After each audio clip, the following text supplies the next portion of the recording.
Yo, what's good with y'all, man? Got another book review for you guys today. Again, I've been supremely slacking and lacking in terms of the book review specifically, but I don't even want to say slacking because I feel like that is a negative term. I've just been, I've been kind of burnt out, just in terms of everything that I have a whole bunch of outside events that are going on in my life right now, and it's actually really good. But I've been having to learn how to. I've been constantly having to recenter myself and to focus on certain things. Like I keep getting. It's like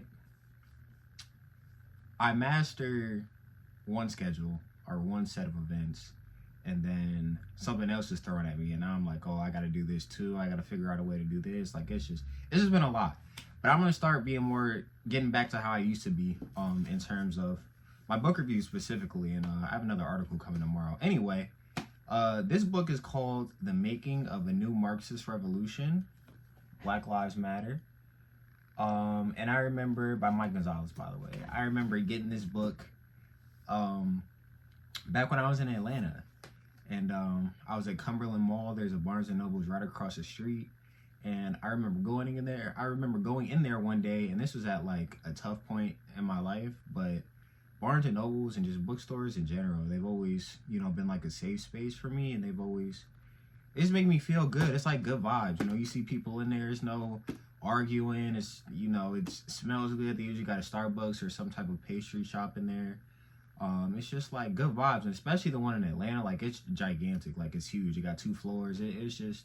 I've always liked Barnes & Noble. I actually had a little ritual that I was doing while I was still in Atlanta when I was first beginning my writing journey, where I would go up to that Barnes & Noble specifically every Saturday, and I would do an hour writing, do a little bit of journaling. I would go shopping afterwards. I would go look around, pick up some books, and then I would go get Cheesecake Factory from the mall right across the street. Classic burger.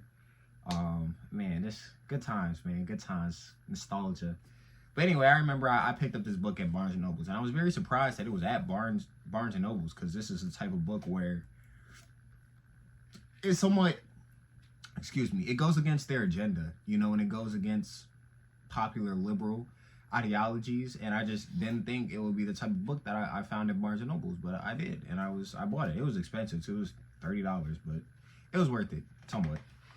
Anyway, so let's get right into the review. I know these tend to be kind of long, so I'm going to try to not speed through it per se, but just, be more precise in what I want to say.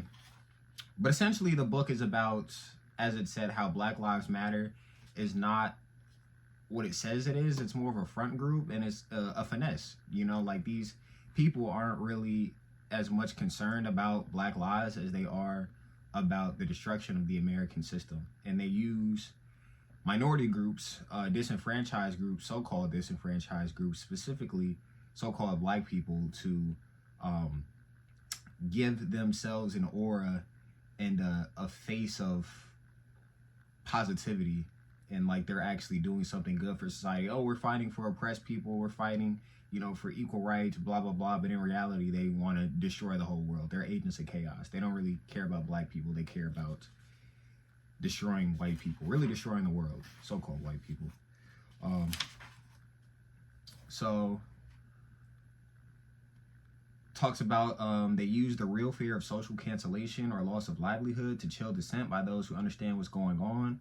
Obviously, that's cancel culture, how they cancel people on social media, on Instagram, on YouTube, who understand what's going on, like I said, who know the truth, who speak about, the topics that I speak about. People like Chronicles of Judah, Days of Noah, Truth Unedited,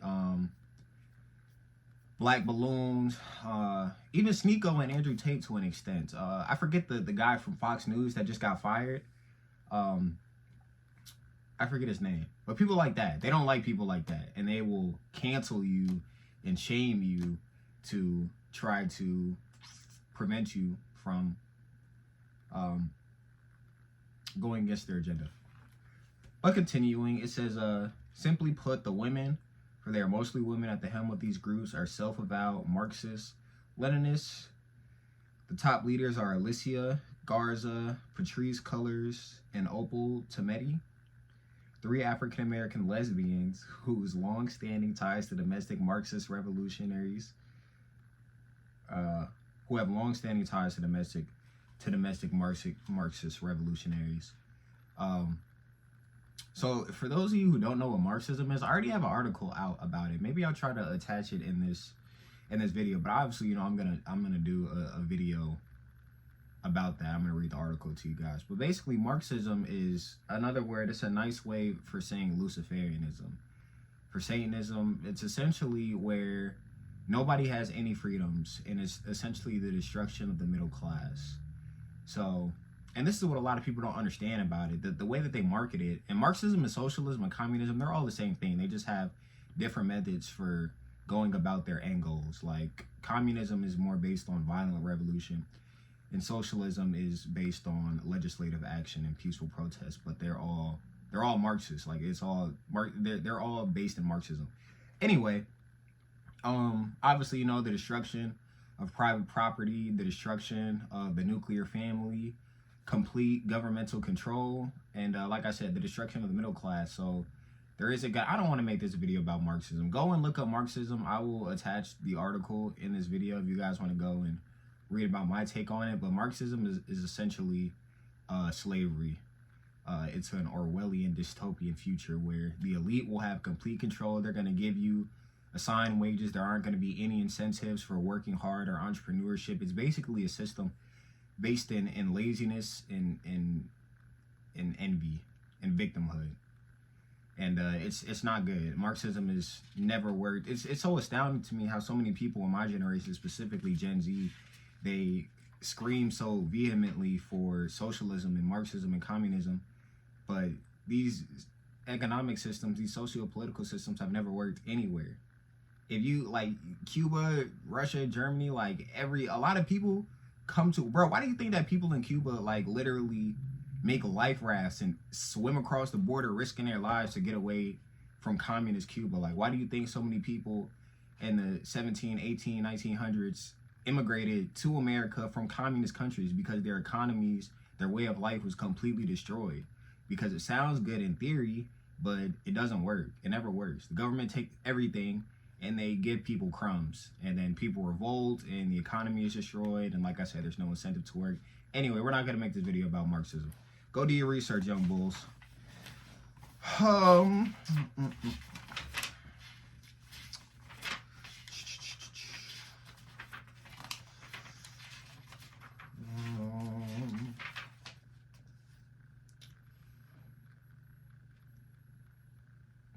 No slave was to keep or carry any gun or sell any weapon whatsoever. No person was allowed to buy, sell, or give to or receive anything from a slave. Specifically with the whole aspect of no slave was to keep or carry any gun. I know that a lot of people are aware of the gun control agenda that they're trying to push, and I feel like most people already know, like, it's obviously to keep the people from defending themselves. So, you know, when they do implement or they try to integrate, you know, martial law and the worldwide peacekeeping army, then, you know, the citizens will have no way to defend themselves. It's a way to disarm the people and to essentially make them slaves. And I'm going to talk about the whole, I'm not one of those, like, I don't want to speak on that right now, but a lot of these school shootings are psyops. I'm not saying they're hoaxes. I'm not saying these people didn't actually die, but we're constantly being bombarded with these type of stories and situations to push their narrative. They do things through trauma. They try to make people feel bad. They try to push an enormous amount of negative energy to essentially scare you into giving up your rights and to shame you. Just like we read about earlier, how they try to cancel you or, you know, call you all types of names if you disagree with gun control or, you know, Black Lives Matter or any other liberal agenda.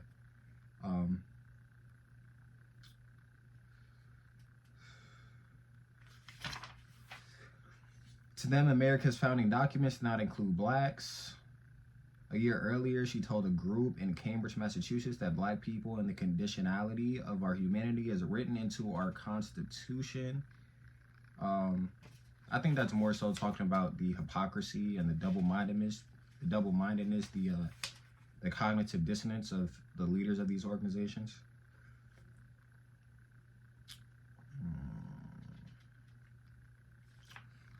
Black Lives Matter and similar institutions prioritize overhauling the U.S. system over doing anything to improve the lives of Black Americans. Otherwise, they would endorse the individual effort in striving that would better Black lives. I completely agree. And like I told you before, like their goal is complete destruction. They're agents of chaos. They just use Black people as vessels and as a face to finesse people. But like I said, first of all, these people wouldn't be buying mansions or, you know, buying nice cars. I don't know if I haven't seen any hoods, any type of, you know, schools or educational institutions, even recreational facilities that were funded and endorsed by Black Lives Matter. Like, where's all this money going? All this money that people are donating, like all these victims who've been killed by police, like why are they not being taken care of by this organization that is, you know, using them as faces, using them to gain public attention and notoriety? Like I said, they don't really care about Black people. They don't care about Black people, bro. They care about themselves, and they care about the destruction of society.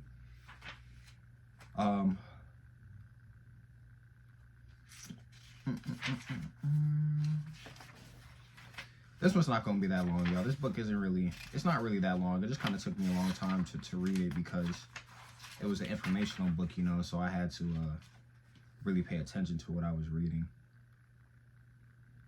In the 1920s, Marcus Garvey, the founder of the largest mass-based African-American movement before BLM, warned that smashing capitalism will rob Blacks of their escalator to self-reliance and success. So the beautiful thing about capitalism and the free market is that it provides opportunity and it rewards people based on their talent and their skill set. So if you're talented and you work hard, you will be successful. Despite what these people in America saying, with these Marxists, these Black Lives Matter anarchists will try to tell you that, oh, that we have a glass ceiling of Black people can never be, bro, there are tons of successful Black people. I'm not just talking about rappers or athletes or drug dealers. I'm talking about real entrepreneurs, businessmen, people who have risen to the upper echelons of corporate. I was just at my job. This was a couple weeks ago. I had a meeting with can't tell you the company I work for, but I work for a consulting firm. And I talked to like one of the highest members in the company. He's part of like leadership, and he was a Black dude, so-called Black dude. So don't act like it's very easy to fall into the social media trap and to hear and to believe what you see on the news. But if you actually just go out and live life and try your best, as you know, that's one of the 4 agreements, to try your best and put your best foot forward, bro, you will be successful. If you try your best to be a good person, you will be successful. These people want you to stay in they want you to stay in a victimhood mindset. They want you to stay at a lower level so that you're easier to control and that you're easier to finesse. It's really that simple. But again, in the 1920s, Marcus Garvey, the founder of the largest mass-based African-American movement before BLM, warned that smashing capitalism will rob Blacks of their escalator to self-reliance and success. What a statement, Mr. Garvey. I approve. Very much so. Very much so.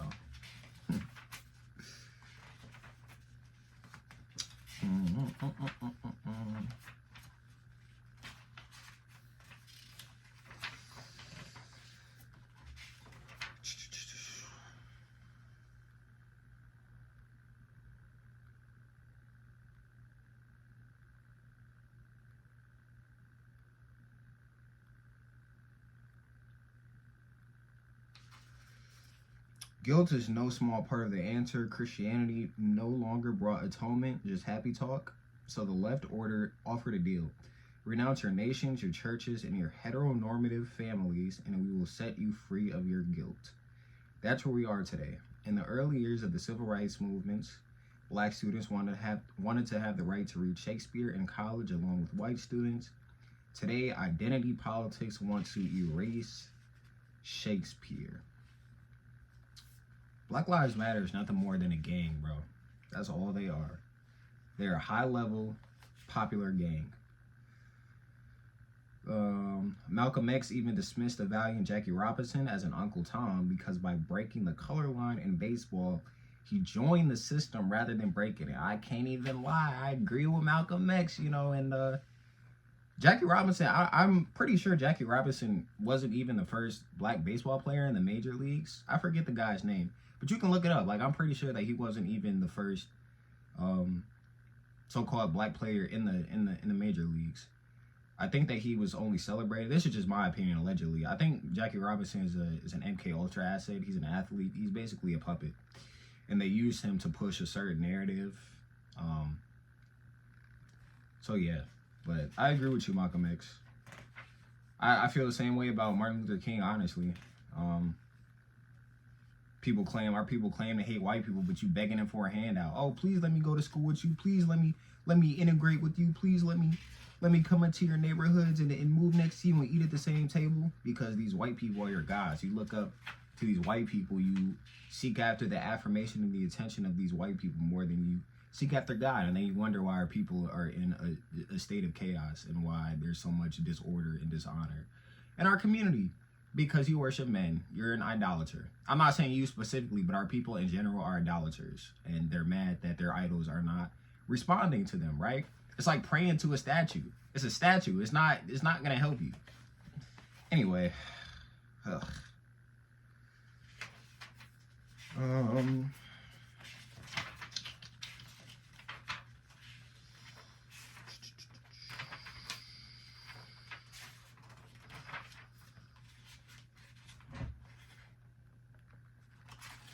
Sorry, y'all, I got a low battery notification. My phone's always about to die. Like, I don't know. This is something we find again and again with leftist leaders who say they are fighting for the people, but disdain the people's actual choices, right? Right? These people claim that they're fighting for the empowerment and the upliftment of black people, but any black people who don't agree with what they have to say, then they get treated terribly. Then it's the same, I don't want to get into that. I don't want to talk about that community right now. But again, this is something we find again and again with leftist leaders who say they're fighting for the people, but disdain the people's actual choices. That's what you see very much among Democrats who claim that they're fighting for the empowerment of people and free speech and, do without will per se.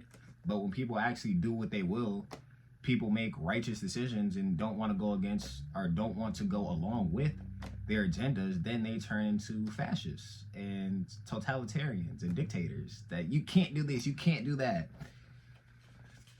They turn into these, they actually become worse than the conservatives who they claim to be against and who they claim to hate.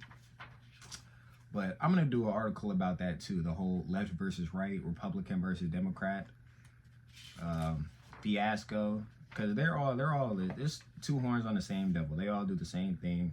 They just have different methods of going about it. But they all have the same end goal, which is, obviously one world government, new world order, socialist, Marxist, Orwellian, 1984 type of society.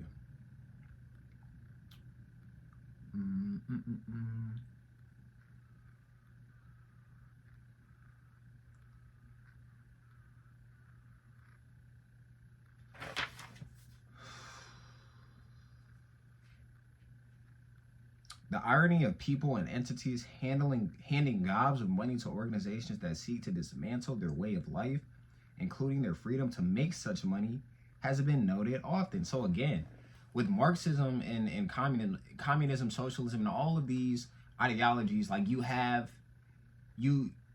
no elevator to success. You are essentially assigned a monthly wage, a weekly wage. You're assigned a standard wage. You're assigned a salary based on your perceived needs. And who's going to decide what you need? The government. They're obviously going to give you less than what you can really live off of. Look at minimum wage. Look at the welfare system. They're going to give you pennies and crumbs. Like I said, it's not even an idea or something that is fabricated. We can go and look at any communist society ever, and they all go through the same thing. The people are starving and they're poor and they have nowhere to live, and they end up leaving or violently revolting. But yeah, like they and like I said, they spin it in such a way, they finesse you in such a way where they make themselves seem righteous. It's a wolf in sheep's clothing. Black Lives Matter is a wolf in sheep's clothing. They want you to give up your rights and to embrace certain ideas, and then eventually you're going to look up and you're going to realize you don't have any rights. You don't have any freedoms of speech. You're going to lose your guns. You're going to get canceled if you ever speak against the agenda. And not even black people in general, but specifically like who Black Lives Matters is more focused on, despite their overt promotion and honestly thefts of the energy of so many so-called black men. It's going to be black women, black trans people, queer people, single moms, you know, the exact people who are often opposed to, you know, the heterosexual black man who really made their organization famous. Black Lives Matter got started after Trayvon Martin. Black Lives Matter's biggest events have been involving, like I said, Trayvon, Tamir Rice, George Floyd. We can briefly talk, I mean, like, you know, I remember Breonna Taylor, but still, like, most of Black Lives Matter's clout, per se, has come from black men. And then when you evaluate their tenets and what they claim to believe in or what they're pushing, all of their tenets are in direct opposition to the heterosexual black man. They want to empower women. They want to empower transgender and gay people. They want to destroy the nuclear family, all Marxist agendas and all agendas that are aligned with, you know, Black Lives Matter's mission. So ask yourself, so-called black man, because y'all know this channel is for y'all, my content is for y'all, y'all my boys, you know, and this is who I do it for. Is that really what you want? Do you really want to support this organization? Have they really helped you? Have they really helped us? Or do they just steal our energy like everybody else? Use us as dolls, use us as the face, athletes, rappers, sacrifices, right? That concept has been present even back to Christ. You know, they have to sacrifice a black man because our energy is like no one else's. But, you know, I don't want to get too deep and spiritual with y'all. I don't want to ruffle no feathers because I don't know who's watching this. My mom probably going to be mad if she see this video, but I don't care. Love you, Mom.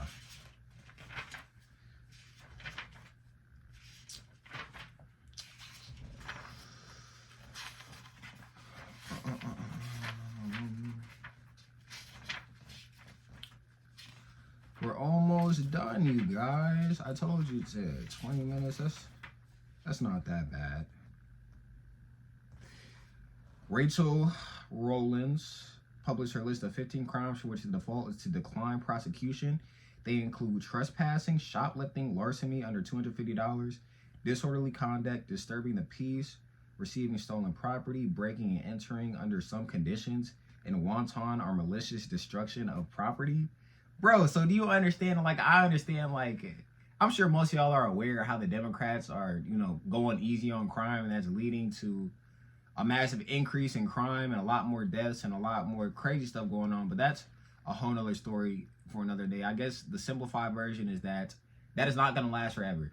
It is essentially them fattening lambs up for the slaughter. They want people to act terribly, specifically black people, so that they have an excuse to implement their draconian laws, you know, their robo-dogs, their robo-cops, their crime prediction software, their mass surveillance system, their social credit system. So basically, like I said, they're going easy on crime on purpose because they want more and more people to commit crime. So like I said, they have a valid excuse to implement these new world order and honestly satanic, you know, technologies that they already have right now. And but they just need an excuse to use them. And this is going to be their excuse. They're going to be like, you see, I'm sure y'all saw what just happened in Chicago. They're going to have all these events, all these protests, these Black Lives Matter riots. They're going to be like, hey, look, you see how they acting? Hey, look, we need to, and where y'all think this is the first place they're going to start implementing these watchdog 1984 like technologies. They're going to put it in the hood. They're not putting these robo-dogs and cameras on every light post in the suburbs. They're not putting that in Solon, bro. They're not putting that in Aurora. They're putting that in Maple, bro. They putting that in East Cleveland, boy. Stop playing. Hey, man. But I digress. That's another story for another day. Oh, man. Y'all gotta come out to Cleveland, man.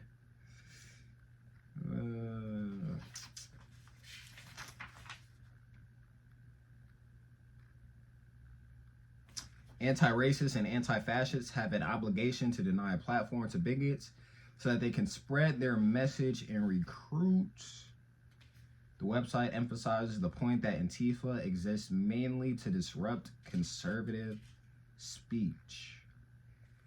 Again, going back to what we first ran in the beginning of the book, how they censor and they shame people and they essentially remove anybody who doesn't agree with their agenda because they need to implement and solidify the programming.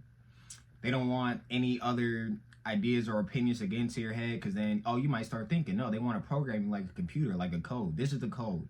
You have to support Black Lives Matter. You have to support, you know, alternative lifestyles. You have to be democratic, especially if you're black. And if you go against that, you're like a computer that's malfunctioning, and you either need to be reprogrammed or destroyed. You get it? Hope so. Race can be a social construct, but that is not prevented from having a greater importance than any other traits. I agree. Also, tolerance requires the repression of some ideas, because ideas hurt people. Do they really, though? Do they really? And this is talking about that sentence was talking about Black Lives Matter and critical race theory, and the ideologies that they have about how they justify the censoring and the silencing of people because ideas hurt people and words hurt people and they destroy lives, you know? Y'all remember that saying, we were little sticks and stones may break my bones, but words can never hurt me? I mean, honestly, words do hurt sometimes, but I mean, like, is that bad, bro? Is it really that bad? Come on now. The Frankfurt School.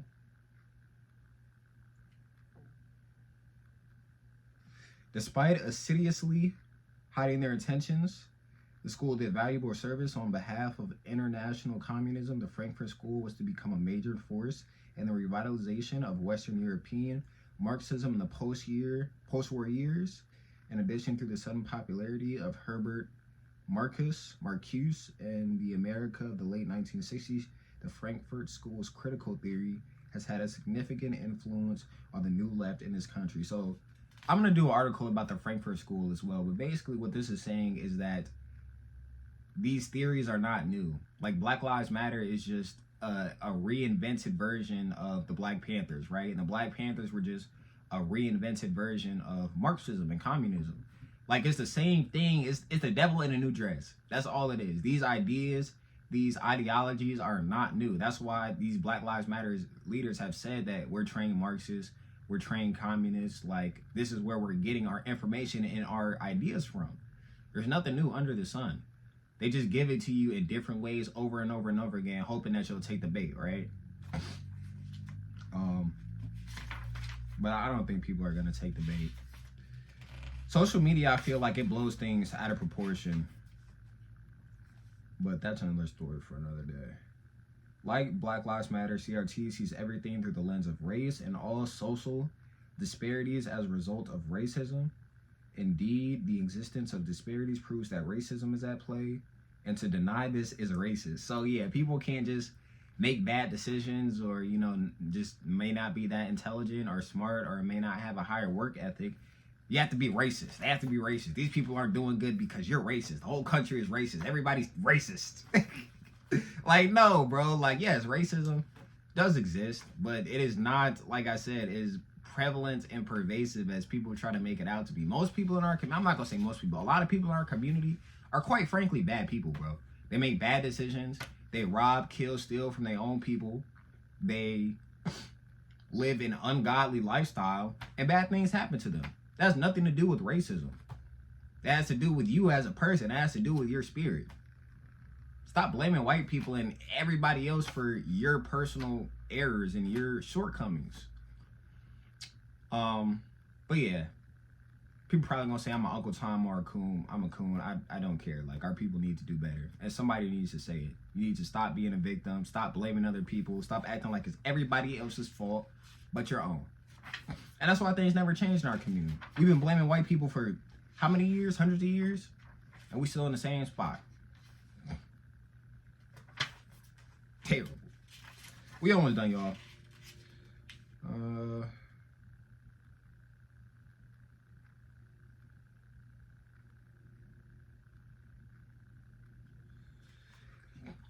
These are the 13 tenets or 13 guiding principles of Black Lives Matter: restorative justice, empathy, loving engagement, diversity, globalism, queer affirming, trans affirming, collective value, communism, intergenerational, black families. It's not really talking about the nuclear family, because we've already seen that they want the destruction of the nuclear family. It's talking about alternative families, like like Greg and Terry from American Dad, or I forget the couple on what was that show called, Modern Family. That's what they're talking about when they're talking about black families. But anyway, because like I said, you can't say queer affirming and trans affirming and then be like black families, if we're just being honest. But you know, black women, unapologetically black. No black men though. You notice that? No black men. Black women though, queer affirming, trans affirming, but globalism, diversity, but no black men. Interesting. Conclusion. We're almost done, y'all. It's not that long. If you are a white male, you don't deserve to live. You are a cancer. You're a disease. White males have never contributed anything positive to the world. They only murder, exploit, and oppress non-whites. At least a white woman can have sex with a black man and make a brown baby, but what can a white male do? He's good for nothing. Slavery, genocides against Aboriginal peoples, and massive land confiscation, the Inquisition, the Holocaust, white males are all to blame. You maintain your white male privilege only by oppressing, discriminating against, and enslaving others. And I don't really want to give commentary on that because, like, that was a lot. But that is a mindset that, you know, a lot of our people have. And I just don't think it's healthy or productive to live in a victimhood mindset, you know? If you get bullied, if you get, you know, pushed around, you can either fight back or ignore them. But you constantly complaining and sitting down and crying like, oh, he did this to me, he pushed me, I need him to say sorry, I need him to make me feel better, blah, blah, blah. Like, bro, if you don't want to say sorry, if you don't want to help you, like, that's about it. So, eventually you got to get back on the horse or go punch him back. Simple. But that victimhood crying, no. In the decade that led to the Black Lives Matter riots that shook the entire country, the incarceration rate of blacks dropped by close to a third, 2.5 times the drop for whites. And obviously that's due to changes in legislation. And obviously, like, yeah, I mean, like, you know, our people have, I don't know, mostly due to changes in legislation and Democrats or democratic policies, because I don't want to blame the politicians. The politicians are just puppets and figureheads. They don't control anything. The international bankers, groups like the Bilderberg Group, the Trilateral Commission, they are what make up the New World Order or the Illuminati, for, you know, a more popular reference.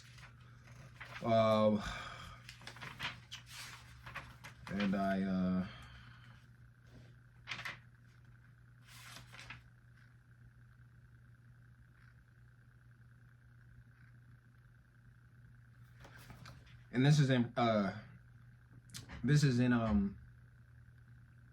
referring to the policies that Black Lives Matter, that's on their website.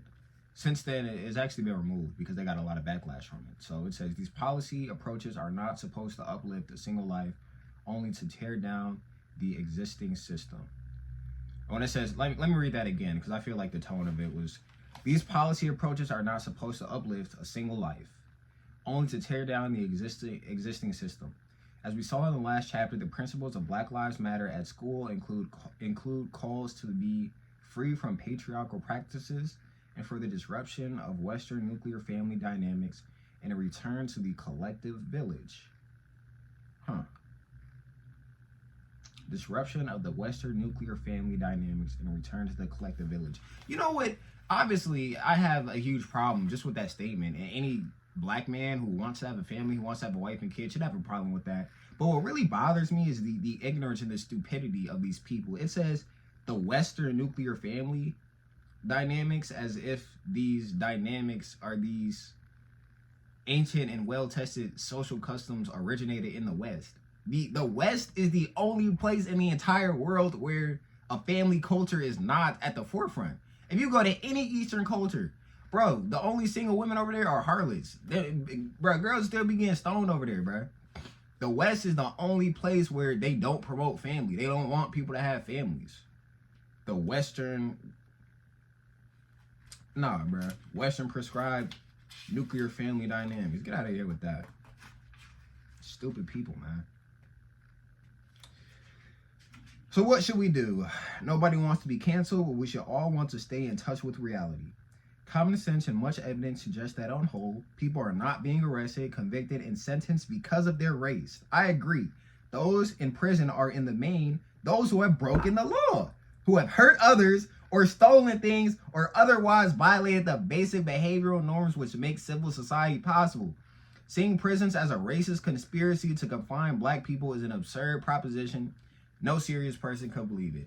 So look, and I understand that at various points in our history, we were being incarcerated at higher rates, but still, like, those in prison, let me read this very important part again.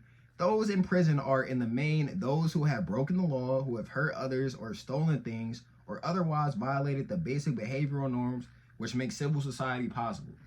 Look, bro, at least for me, I can't speak for anybody else. I can't speak for y'all. But at least for me, I've had tons of interactions with the cops.